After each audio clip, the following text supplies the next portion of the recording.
కంగారు పడే విషయాలు వస్తాయి, ఏదో తొందరగా అభ్యంతరాలు వస్తాయి. కానీ మనం చేయాల్సింది ఏంటంటే ప్రభు మనతో ఉన్నాడు. మనం ఏమని పడతాం? చెయ్యి విడువడు ఎప్పుడు, విడనాడడు ఎన్నడు. చెయ్యి విడువడు ఎప్పుడు, విడనాడడు ఎన్నడు. కన్న తల్లి చేర్చునట్లు నన్ను చేర్చునా ప్రియుడు. కన్న తల్లి చేర్చునట్లు నన్ను చేర్చునా ప్రియుడు. చూసారా, ఒక విశ్వాసం నీలో ఉండాలి. ప్రభు నాతో ఉన్నాడు, నా ప్రార్థన వింటున్నాడు, నన్ను వదిలిపెట్టడు, నా కుటుంబాన్ని వదిలిపెట్టడు, నా అవసరతలు తీర్చే దేవుడు. దేవుడు క్రీస్తు యేసునందు మీ ప్రతి అవసరత తీర్చును అని ఉన్నది.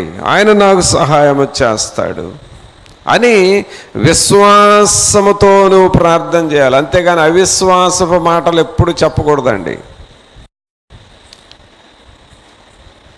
అవిశ్వాసపు మాటలు అసలు మన నోటికే రాకూడదు.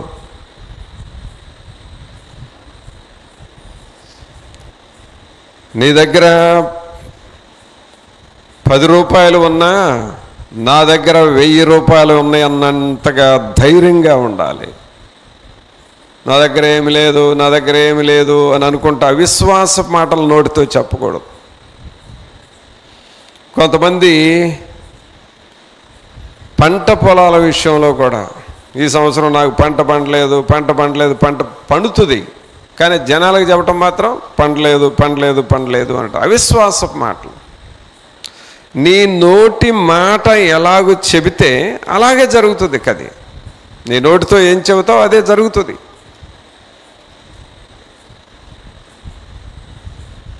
అలాగే కొంతమందికి చిన్న అనారోగ్య సమస్య వస్తే చాలు, అదేదో పెద్ద ప్రమాదం జరిగినట్లుగా, అమ్మో ఇంకా ఈ రోగం ఏమైపోతాం అని అవిశ్వాసంతో మాట్లాడతావు.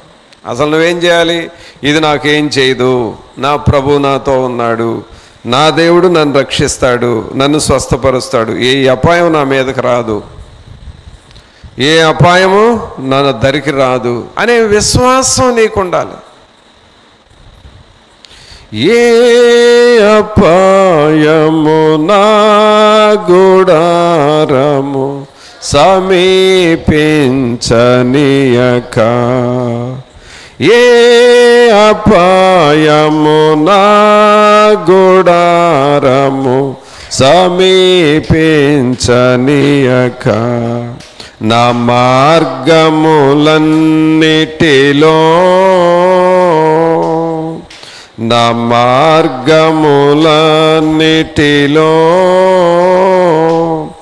నీవే నా మైనందున కృపామయుడా, నీలో నా నివసింపజేసినందున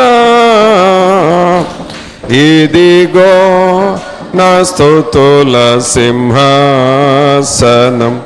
నీలో నివసింపజేసినందున ఇదిగో నా స్తుతుల సింహాసనం, కృపామయుడా. ఏ అపాయమో నాకు రాదు, ప్రభు నాతో ఉన్నాడు, నన్ను కనికరిస్తాడు. ఆ విశ్వాసం మాటలు చెప్పుకోవాలండి. మనం ఎప్పుడు అవిశ్వాస మాటలు చెప్పకూడదు. అసలు అవిశ్వాస మాటలు నీ నోటికి రాకూడదు. అసలు వచ్చినాయి అనంటే సాతానుడు రెడీగా ఉంటాడు, ఈ అవిశ్వాసాలని ఇంకా అవిశ్వాసంలోకి నెట్టేస్తాడు. మనకు ధైర్యము, నిబ్బరము, విశ్వాసం, ప్రభు నాతో ఉన్నాడు, నాకే అపాయం రాదు, నాకు పేదరికం ఉండదు, ప్రభు నాకు ఐశ్వర్యాన్ని ఇస్తాడు, ప్రభు నన్ను బలపరుస్తాడు, నన్ను బలపరచు అని అందే నేను సమస్తము చేయగలను, ప్రభు నన్ను బలపరుస్తాడు అనే ఆ విశ్వాసమును నీవు నేర్చుకోవాలి. అలాంటి విశ్వాసం శారాలో ఉంది. అందుకనే 11వ వచనంలో విశ్వాసమును బట్టి శారాయు వాగ్దానము చేసిన వాడు నమ్మదగిన వాడని ఎంచుకొనెను గనుక తాను వయస్సు గతించినదైనను గర్భము ధరించుటకు శక్తి పొందెను. చూసారా, విశ్వాసము ద్వారా ఆమె ఒక కుమారుణ్ణి సంపాదించుకున్నది. విశ్వాసము ద్వారా నీవు ఒక వరాన్ని సంపాదించుకోవాలి. విశ్వాసము ద్వారా నీవు శక్తిని సంపాదించుకోవాలి. అలాంటి విశ్వాసం మనందరికీ ఉండాలి. అనగా మనం అందరము విశ్వాసం నేర్చుకోవాల్సిందే. ప్రతి ఒక్కరు నువ్వు ఆత్మలో బలపడాలంటే విశ్వాసం నేర్చుకోవాలి. ఒక స్టూడెంట్కి మార్కులు సరిగా రాలేదనుకో, నేను ప్రార్థన చేసుకుంటాను, ప్రభు నాకు జ్ఞానం ఇస్తాడు, ఈసారి మంచి మార్కులు వస్తాయి అనే విశ్వాసం నేర్చుకోవాలి. నువ్వు ప్రార్థన పని చేసిన ఫలితాలు రాలేదనుకోండి, నేను మరలా ప్రార్థన చేస్తాను, ఈసారి నా ప్రార్థన ప్రభు వింటాడు, ఈసారి తప్పకుండా నాకు జయమిస్తాడు. విశ్వాసం నేర్చుకోవాలి. అంతేగాని అవిశ్వాసపు మాటలు మనం ఎన్నడూ కూడా మాట్లాడకూడదు. ఈ అబ్రహాముకి విశ్వాసం ఉంది, శారాకు విశ్వాసం ఉంది, అందుకనే వారు బలపరచబడ్డారు. విశ్వాసము ద్వారా నీకు బలం వస్తుంది. ప్రార్థన చేయుట ద్వారా నీకు బలం వస్తుంది. ఇంకా చూడండి, కొంతమంది అనుభవాలు మనం చూద్దాం. నెహెమ్యా గ్రంథం తీయండి. నెహెమ్యా గ్రంథం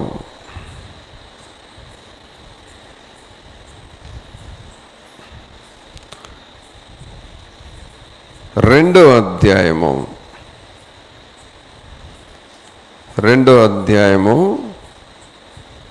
18వ వచనం చూడండి.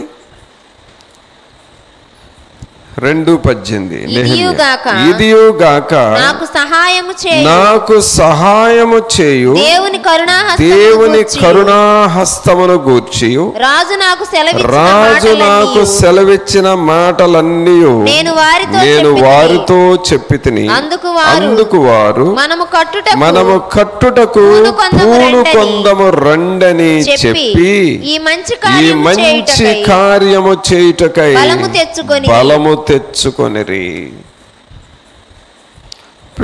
ఇక్కడ నెహెమ్యా ఎలాగూ బలపరచబడ్డాడంటే, శత్రువులు ఉన్నారు ఇక్కడ. నెహెమ్యాకి శత్రువులు ఎవరంటే టోబియా, సన్బల్లటు. వీరెప్పుడు కూడా నెహెమ్యా చేస్తున్న పనుల్ని, నెహెమ్యా చేస్తున్న దేవుని పనిని ఆటంకము చేయాలి అనుకునే వ్యక్తులు, ఆటంకపరిచే మనస్సు కలిగిన వ్యక్తులు. నెహెమ్యా ఏ పని చేసినా వీళ్ళు ఆటంకం చేయాలని చూస్తారు. అయితే ఆటంకపరిచినా కూడా వాళ్ళని చూసి ఏమైనా భయపడుతున్నాడా? వాళ్ళని చూసి ఏమైనా బాధపడుతున్నాడా?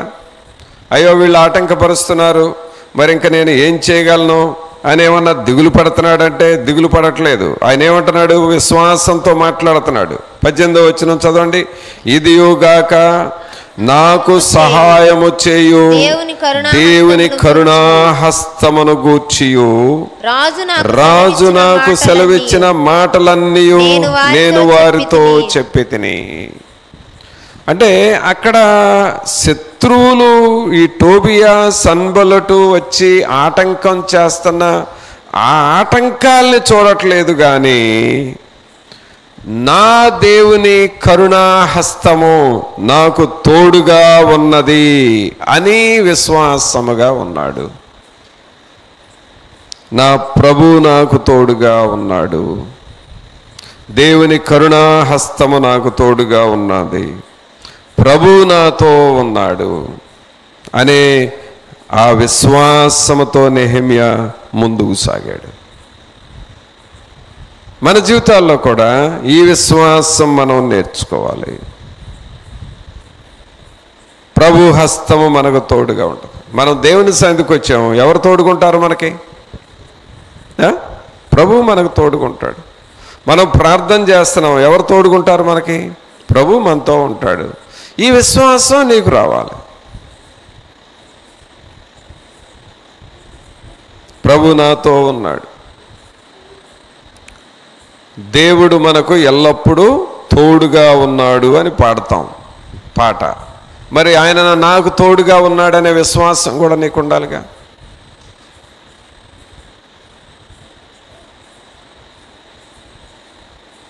దేవుడు మనతో ఉన్నాడు అనే విశ్వాసం నీకు కావాలిగా. విశ్వాసం లేనప్పుడేమో దోమలు తోడుగా ఉన్నాయని అనుకుంటారు. విశ్వాసం లేనప్పుడు ఏమనుకుంటాం మనం? దోమలు తోడుగా ఉన్నాయి అని అనుకుంటాం. విశ్వాసం ఉంటే దోమలు ఉన్నా సరే దోమలు కాదు, దేవుడు నాకు తోడుగున్నాడు అని అనుకుంటారు. నెహెమ్యా అలాంటి విశ్వాసం కలిగి ఉన్నాడండి. అందుకనే ఇదియోగాక నాకు సహాయము చేయు దేవుని కరుణాహస్తము గూర్చి, అనగా దేవుని కరుణాహస్తము, దేవుని చెయ్యి నాకు తోడుగా ఉంది అని అనుకున్నాడు. రాజు నాకు సెలవిచ్చిన మాటలన్నీ నేను వారితో చెప్పి తిని, అందుకు వారు మనము కట్టుటకు పూనుకొందము రండని చెప్పి ఈ మంచి కార్యము చేయుటకై బలము తెచ్చుకొనిరి. దేవుని కొరకు ఒక మంచి పని చేయటానికి బలం తెచ్చుకున్నారు. ఇది బలం ఎక్కడి నుంచి వచ్చిందంటే విశ్వాసము ద్వారా వారికి బలం వచ్చింది. దేవుని హస్తము వారికి తోడుగా ఉండుట ద్వారా బలము వచ్చినది. కావున ప్రభునందు పిల్లరా, మనలో కూడా ఈ విశ్వాసం ఉండాలి. ప్రభు నన్ను విడిచిపెట్టడు. ఒకవేళ నీకు విశ్వాసం రాకపోతే 10 సార్లు అనుకో, ప్రభు నన్ను వదిలిపెట్టడు, ప్రభు నన్ను విడిచిపెట్టడు, ఆయన నాకు సహాయం చేస్తాడు. ఇంకా నీకు 10 సార్లు అనుకున్న విశ్వాసం రాకపోతే ఒక 50 సార్లు అనుకో. నీకు విశ్వాసం వచ్చే వరకు అనుకో. నీకు విశ్వాసం వస్తే దేవుని పనులు జరుగుతాయి. అందుకనే వాక్యంలో ఏం చదువుతున్నాం అంటే విశ్వాసం లేకుండా దేవునికి ఇష్టలై ఉండుట అసాధ్యము. అసలు విశ్వాసం లేని వారిని దేవుడు అవిశ్వాసులుగా పిలుస్తున్నాడు. ఈ అవిశ్వాసులు ఏంటంటే అగ్నిగుణంలోకి వెళతారు. అందుకనే నెహెమ్యాకు ఉన్న విశ్వాసం మనకు కావాలి. అందుకని ఈ విశ్వాసం వచ్చినప్పుడు ఏమనుకుంటున్నారు? అందుకు వారు మనము కట్టుటకు పూనుకొందము రండని చెప్పి ఈ మంచి కార్యము చేయుటకై బలము తెచ్చుకొనిరి. ఏ మంచి కార్యం? దేవుని పనిని చెయ్యాలి అనే మంచి కార్యం. కొన్నిసార్లు విశ్వాసం లేకపోతే దేవుని పని కూడా చేయలేం. మనం దేవుని పనిని కూడా మనం చేయలేం. అదే విశ్వాసం ఉంటే దేవుని పనిని చేస్తాం, హృదయపూర్వకంగా చేస్తాం. యాకోబు అర్ధరాత్రులు ఒంటరిగా అరణ్యంలోకి వెళ్ళి ప్రార్థన చేశాడు. ఎందుకు ఆయన ప్రార్థన చేశాడు అక్కడ? అదేమన్నా మందిరమా?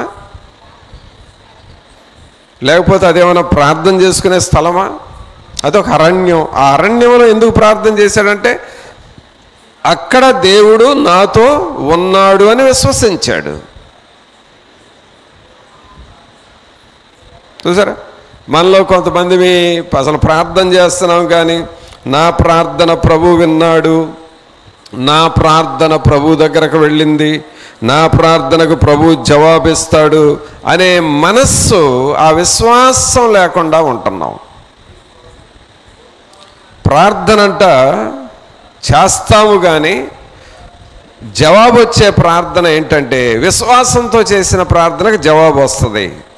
విశ్వాసం లేకుండా చేసే ప్రార్థనకి జవాబు రాదు. అదే గుర్తు.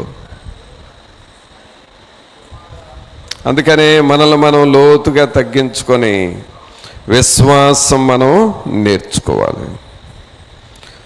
అప్పుడు మనం బలపడతాం. తర్వాత పౌలు గారు తిమోతికి ఇంకొక మాట రాస్తాడు. తిమోతికి రాసిన పత్రికలో చూస్తే, తిమోతికి రాసిన 1 తిమోతి 1వ అధ్యాయము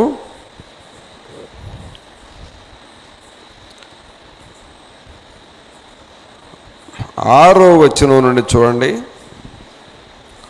6వ వచనం 1 తిమోతి 1:7 అంటే 6 నుండి చదువుదాం. కొందరు వీటిని మానుకొని తొలగిపోయి తాము చెప్పు వాటినైనను నిశ్చయమైనట్టు రూఢిగా పలుకు వాటినైనను గ్రహింపకపోయినను ధర్మశాస్త్రోపదేశకులై ఉండగోరి నిష్ప్రయోజనమైన ముచ్చటలకు తిరిగిరి. కొందరు వీటిని మానుకున్నారంట. వేటిని మానుకున్నారు అనంటే 3వ వచనంలో చూస్తే, నేను మాసిదోనియాకు వెళ్ళుచుండగా సత్యమునకు భిన్నమైన బోధ చేయవద్దనియు కల్పనా కథలను మితములేని వంశావళులను విశ్వాస సంబంధమైన దేవుని ఏర్పాటుతో కాక వివాదములతోనే సంబంధము కలిగి ఉన్నవి. చూడండి, వివాదములు అంటే విశ్వాస సంబంధమైన దేవుని ఏర్పాటుతో కాక, అంటే మనం ఏ పని చేసినా కూడా విశ్వాస సంబంధముగా మనం చేయాలి. అది నేర్చుకో తిమోతి అని పౌలు గారు రాశాడు. విశ్వాస సంబంధమైన వాటిని నువ్వు నేర్చుకో. కావున ప్రభునంతులరా, విశ్వాస సంబంధమైన వాటిని మనం నేర్చుకోవాలి. దేవుని సంబంధముగా మనం ఆలోచన చేయాలి. దైవికముగా మనం సమస్తాన్ని ఆలోచన చేయాలి. ఎప్పుడైతే ఈ విశ్వాసం మనం నేర్చుకుంటామో, అబ్రహాము నేర్చుకున్నట్లుగా, శారా నేర్చుకున్నట్లుగా, పౌలు గారు నేర్చుకున్నట్లుగా ఈ విశ్వాసాన్నే మరలా తిమోతికి నేర్పుతూ ఉన్నాడు. నీవు విశ్వాసం నేర్చుకో. కావున మనము ఈ విశ్వాసము నేర్చుకుంటే దీని ద్వారా మనకు బలం వస్తుంది. ఈ బలము వచ్చినప్పుడు మనం ఏం చేస్తామంట? ఫిలిప్పీ 4:13 ఏం చదివాం? నన్ను బలపరచు వాని అందే నేను సమస్తము చేయగలను. ఈ బలాన్ని నువ్వు పొందుకుంటే, వాక్యం చదువుతూ కొంత శక్తిని పొందుకోవాలి, ప్రార్థన చేస్తూ కొంత శక్తిని పొందుకోవాలి, అలాగే దైవ సన్నిధిలో కనిపెట్టి ప్రార్థన చేస్తూ కొంత శక్తిని పొందుకోవాలి. ఈ బలము ద్వారా మనము ఏదైనా చేయగలము. మరి అలాగూ మనం సిద్ధపడుతున్నామా? దేవా, నీ బలము మాకు కావాలి, మీ సన్నిధి కావాలి, మీ శక్తి కావాలి అని నువ్వు ప్రభువుని అడుగుతావా? ఇలాగూ పౌలు గారు దేవుని దగ్గర నేర్చుకున్నాడు. ఆ నేర్చుకున్నవి విశ్వాసంగా మారిని. ఆ విశ్వాసము ద్వారా సమస్తము సాధ్యమే అని చెబుతున్నాడు. సమస్తము నేను చేయగలను అని అంటున్నాడు. ఎందుకంటే అంత విశ్వాసం నేర్చుకున్నాడు. కావున ప్రభునంతులరా, ఈ బలము ద్వారా మనము బలపరచబడతాం, నూతనపరచబడతాం, నూతన శక్తి మనలోనికి వస్తుంది. మరి అలాగూ మనం నేర్చుకుందామా? ప్రభా, నూతన బలము నాకు ఇవ్వండి, అలాగే మీ శక్తినివ్వండి, విశ్వాసం మాకు నేర్పండి అని మనం ప్రభువుని అడుగుదామా? ప్రార్థన చేసుకుందాం. ఒక నిమిషం అందరం తలలు వంచి ప్రభు సన్నిధిలో మన హృదయాలను మనం పరీక్షించుకుంటూ, ప్రభా మీ సన్నిధి మాతో ఉంచండి, మీ కృపలో బలపరచండి దేవా. ప్రతి విషయంలో విశ్వాసంతో మేము ముందుకు పోవాలి ప్రభా. అట్టి విశ్వాస పాత్రులుగా మమ్మలను చేయండి నాయన. మీ వాక్యము ద్వారా మేము బలపరచబడాలి. మాకు విశ్వాసము దయచండి. అవిశ్వాసపు మాటలు ఎన్నడూ మారు మనస్సుకు రానివద్దని ప్రార్థన చేస్తాం. అందరూ మీ చేతులు పైకి లేపి దేవుని సన్నిధిలో బిగ్గరగా చెబుదాము. ప్రతి ఒక్కరము బిగ్గరగా ప్రభువుని అడుగుదాం. ప్రభా, అవిశ్వాసపు మాటలు మాకు రానివద్దు నాయన. అవిశ్వాసపు ఆలోచనలు కూడా రానివద్దు ప్రభా. నాయనా, విశ్వాస సంబంధమైన మాటలు, విశ్వాస సంబంధమైన వాక్కులే మాకు దయచేయండి దేవా. మమ్మలను దర్శించండి నాయన. మీ కృపలో బలపరచండి. మీ ఆత్మశక్తిని, మీ సహాయమును మాకివ్వండి ప్రభువా. మీ ఆత్మ కార్యములు మాలో జరిగించండి ప్రభువా అని మనం దేవుణ్ణి అడుగుదాము. పరిశుద్ధమైన మా ప్రభువా, మీకు స్తోత్రాలు వందనాలు చెల్లిస్తూ ఉన్నాము. మహోన్నతుడా, మహాగణుడా, మా ప్రభు అయిన యేసు, మిమ్మల్ని స్తుతిస్తున్నామయ్యా. నన్ను బలపరచువాని అందే నేను సమస్తము చేయగలనని మీ వాక్యము సెలవిస్తూ ఉన్నది ప్రభా.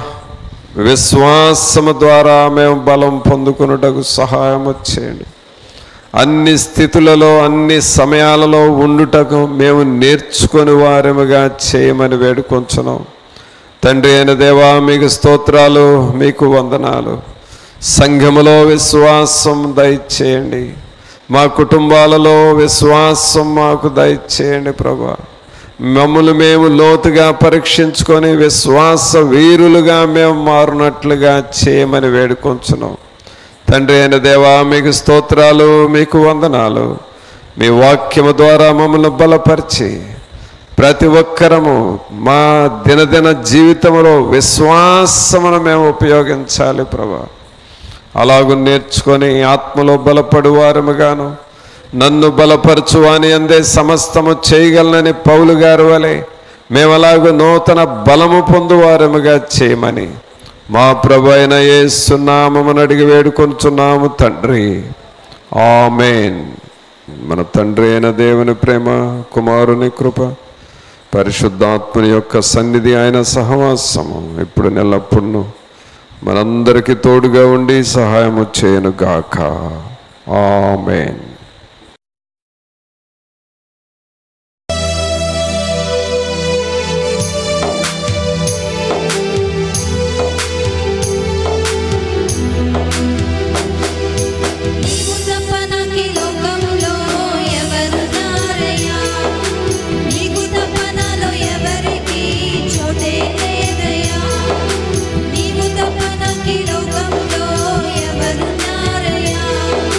నీకు తప్ప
మంద చూసి